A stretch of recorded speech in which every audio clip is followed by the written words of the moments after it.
অবশেষে অবশেষে ইমন বাংলাদেশ আর অস্ট্রেলিয়ার ম্যাচ নিয়ে কি বলেছিল শুনুন, কি বাজি ধরেছিল শুনুন। অবশেষে আমি আবারও চ্যালেঞ্জ করলাম, ইন্ডিয়া যদি আজকে অস্ট্রেলিয়াকে হারাতে পারে আমি গোবরের পানি দিয়ে গোসল করব, মানে গোবর দিয়ে গোসল করব। আমি চ্যালেঞ্জ করলাম।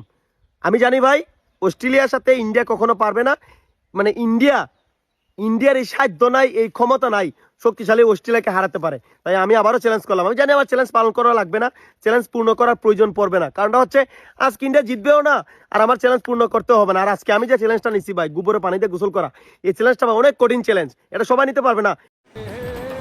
যাও খোকা, এবার গোবর রেডি করো, আর যদি গোবর না থাকে আমি ভারতবর্ষ থেকে পাঠিয়ে দিচ্ছি, সেই গোবরে তুমি স্নান করো। গোবরে স্নান করেও তুমি শুদ্ধ হবে না, আর সমস্ত বাংলাদেশও শুদ্ধ হবে না।